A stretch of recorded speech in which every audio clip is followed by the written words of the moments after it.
السلام علیکم دوستوں، پچھلے ویڈیو میں ہم نے بتایا تھا کہ کیسے اللہ رب العزت نے آدم علیہ السلام کو ان کی اولادوں کی روح دکھائی، اور اس روح میں کیسے حضرت آدم علیہ السلام نے حضرت داؤد علیہ السلام کی روح کے بارے میں پوچھا اور ان کی عمر کے بارے میں پوچھا، اور پھر اپنی عمر جو 40 برس جو ہے وہ حضرت آدم علیہ السلام اور حضرت داؤد علیہ السلام کی عمر کو عطا کرنے کے لیے اللہ سے دعا کی۔ آج ہم بات کریں گے میرے دوستوں کہ بھولنے کی بیماری جو ہے انسانوں کو واسطے میں ملی ہے اور کیسے ملی ہے۔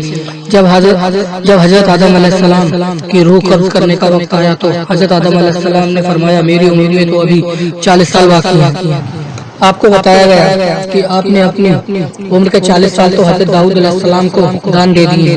اس پر حضرت آدم علیہ السلام نے انکار کر دیا۔ حضور محمد مصطفیٰ صلی اللہ تعالی وسلم فرماتے ہیں کہ اللہ تعالیٰ نے انہیں تحریر دکھائی اور فرشتوں نے بھی گواہی دی، لیکن اللہ تعالیٰ نے اپنے کرم سے حضرت داؤد علیہ السلام کی عمر مبارک بھی پورے 100 سال کر دی اور حضرت آدم علیہ السلام کی عمر بھی میں کوئی کمی نہ کی۔ اس طرح حضرت آدم علیہ السلام کی عمر 1000 سال ہوئی۔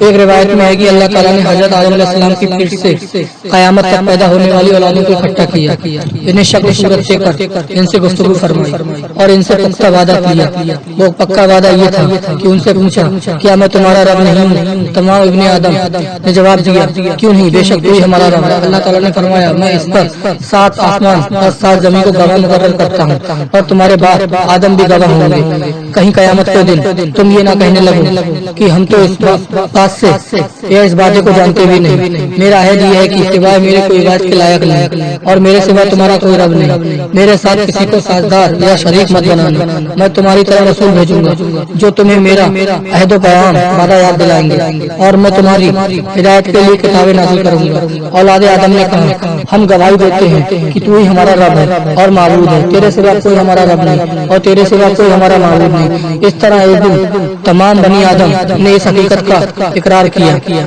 اور اطاعت پر قائم رہنے کا وعدہ کیا۔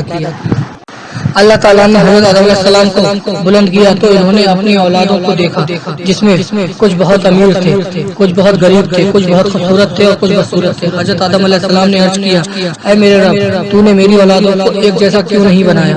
اللہ تعالیٰ نے فرمایا یہ اس لیے کہ میں شکر کرنے والوں کو پسند کرتا ہوں۔ حضرت آدم علیہ السلام نے اپنی اولادوں میں انبیاء علیہ السلام کو بھی دیکھا جن کی نورانیت چراغوں کی طرح چمک رہی تھی۔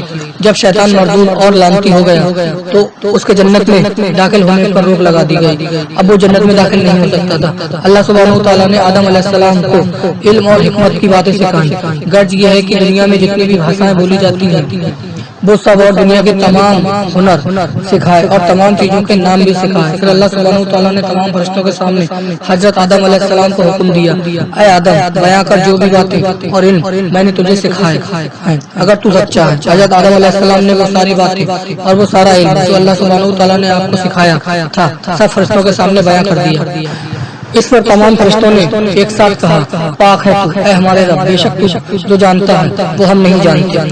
حضرت آدم علیہ السلام کو 17,000 جنتی لباس پہنائے گئے جو ایک تاج تھا یاقوت کا، وہ آپ کے سر پر پہنایا گیا۔ کمر کو ہیرو جواہر سے سجایا گیا۔ ایک تخت جو بہت بڑا حسین اور جمیل تھا اس پر آپ کو بیٹھا کر آگے جنت پہنچایا گیا۔ آپ کے ساتھ آگے پیچھے داتے تھے جو آپ کی شان اور عظمت سلام پیش کر رہے تھے، اور اللہ سبحانہ وتعالیٰ نے حضرت علیہ السلام کو جنت میں رہنے کا حکم دیا، اور اس طرح آدم علیہ السلام جنت میں رہنے لگے۔ جنت میں کھانے پینے اور گھومنے پھرنے کو بہت کچھ تھا، لیکن تنہا اکیلے ہونے کی وجہ سے آدم علیہ السلام اداس رہنے لگے۔ پھر اللہ سبحانہ وتعالیٰ نے حضرت آدم علیہ السلام جب سو گئے تو آپ کی بائیں پسلی سے بیوی حوا کو پیدا فرمایا، اور جب حضرت آدم علیہ السلام سو کر جاگے تو آپ نے اپنے سرہانے ایک عورت کو بیٹھے دیکھا۔ حضرت آدم علیہ السلام نے اس عورت سے پوچھا تم کون ہو؟ اس نے جواب دیا میں عورت ہوں۔ آپ نے پھر پوچھا تجھے کس لیے پیدا کیا گیا؟ اس نے جواب دیا تیری تاکہ میری وجہ سے آپ کو راحت اور آرام نصیب ہو۔ فرشتوں نے عرض کیا حضرت علیہ السلام سے کہ علم کی گہرائی کا اندازہ لگانے کے لیے آپ سے پوچھا اے آدم اس عورت کا نام کیا ہے؟ آپ نے جواب دیا اس عورت کا نام حوا ہے۔ فرشتوں نے پھر پوچھا اس کا نام حوا کیوں رکھا گیا ہے؟ آپ نے جواب دیا اس لیے کہ اسے زندہ جسم سے پیدا کیا گیا۔ اللہ تعالیٰ نے حضرت آدم علیہ السلام کا نکاح حضرت بیوی حوا رضی اللہ تعالیٰ عنہ سے کر دیا، اور اس طرح حضرت آدم علیہ السلام اور حضرت حوا رضی اللہ تعالیٰ عنہ ایک دوسرے کے ساتھ پا کر خوشی خوشی جنت میں رہنے لگے۔ اللہ سبحانہ وتعالیٰ نے فرمایا تم دونوں جنت میں جو چاہے کھاؤ پیو اور جہاں چاہے گھومو پھرو، لیکن خبردار اس ممنوع شجر یعنی کہ پیڑ درخت کے پاس مت جانا اور اس کا پھل مت کھانا، ورنہ تم لوگ ظالموں میں سے ہو جاؤ گے۔ حضرت آدم علیہ السلام کو جنت میں جس درخت کا پھل کھانے سے منع فرمایا گیا تھا، اس متعلق سے مختلف روایت ہیں کہ وہ ممنوع شجر کون سا تھا۔ ایک روایت میں ہے کہ گیہوں کا درخت تھا یا اس سے ملتا جلتا کوئی درخت تھا، اور دوسری روایت میں ہے وہ انجیر کا درخت تھا۔ انجیر ایک پھل ہوتا ہے۔ ایک روایت میں ہے کہ وہ درخت انگور کا تھا۔ کوئی ایسا درخت تھا جس کے کھانے سے رفع حاجات مطلب پخانا یا ٹوائلٹ کی ضرورت ہوتی ہے، اور جنت ان گندگیوں سے پاک ہے۔ یا وہ کھجور کا پیڑ تھا، لیکن پہلی والی بات کو یعنی کہ گیہوں کے پیڑ کو ترجیح حاصل ہے، یعنی کہ ان 5 روایتوں میں سے سب سے زیادہ گیہوں یا گندم کے پیڑ کی روایت کو مانا جاتا ہے۔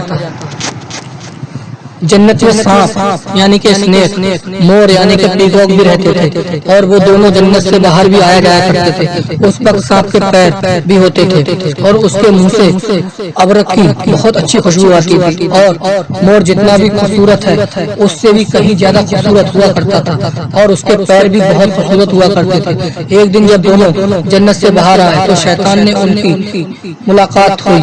شیطان نے کہا مجھے بھی اپنے ساتھ جنت میں لے چلو۔ ان دونوں نے کہا ہمیں اللہ سبحانہ وتعالیٰ کا خوف ہے، ہم تمہیں اپنے ساتھ جنت میں نہیں لے جا سکتے، کوئی دیکھ لے گا۔ اس پر شیطان نے انہیں اپنی دوستی کا واسطہ دیا تو سانپ نے مشورہ دیا تم سانپ بن جاؤ اور مور تمہیں نگل لے گا اور تمہیں جنت میں لے جا کر اگل دے گا، اس طرح کوئی تمہیں دیکھ نہ پائے گا۔ شیطان فوراً سانپ بن گیا اور مور نے اسے نگل لیا اور جنت میں لے جا کر اگل دیا۔ اس طرح شیطان ابلیس جنت میں داخل ہونے پر کامیاب ہو گیا۔ شیطان نے جنت میں داخل ہونے کے بعد بی بی حوا اور آدم علیہ السلام سے ملاقات کی اور کہا میں تمہارا خیر خواہ ہوں، تم دونوں نے جنت کے اس شجر کا پھل کیوں نہیں کھایا؟ اس پر وہ دونوں بولے کہ ہمیں اللہ سبحانہ وتعالیٰ نے اس پیڑ سے دور رہنے کا حکم دیا، اس لیے ہم نے وہ پھل نہیں کھایا۔ جب آدم علیہ السلام سو گئے تو شیطان نے بی بی حوا کو بہکایا اور کہا اللہ سبحانہ وتعالیٰ نے تم لوگوں کو وہ پھل کھانے کے لیے اس لیے منع کیا ہے کہ کہیں وہ پھل کھا کر تم فرشتہ نہ بن جاؤ اور ہمیشہ ہمیشہ کے لیے جنت میں ہی نہ رہنے لگو۔ شیطان ابلیس کے بہکاوے میں آقا حضرت حوا رضی اللہ تعالیٰ عنہ نے شجر ممنوع کے 7 خوشے ڈالیاں توڑی تھی۔ پہلے ایک خود نے کھایا، اور جب آدم علیہ السلام سو کر نیند سے جاگے تو انہیں بھی بہت اصرار جد کر کے وہ 5 پھل کھلا دیا اور ایک پھل بچا کر رکھ لیا۔ جیسے ہی ان دونوں نے وہ پھل کھایا ان کا جنت کا لباس اتر گیا اور وہ دونوں شرم سے مارے اپنی اپنی شرمگاہ چھپانے لگے۔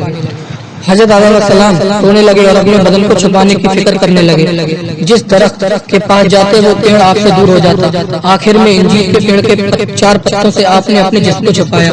ایک روایت میں ہے کہ آپ نے بود ایک خوشبودار پیڑ کے پتوں سے اپنے جسم کو چھپایا تھا۔ دوستو اس کے آگے کی کہانی ہم اگلے ویڈیو میں بتائیں گے۔ اگر آپ کو ہمارا ویڈیو پسند آیا ہو تو اسے لائک کریں اور ہمارے چینل کو سبسکرائب کریں اور یہ ویڈیو اپنے دوستوں سے شیئر کریں تاکہ ان کو یہ دینی تعلیمات مل سکے۔ السلام علیکم دوستو۔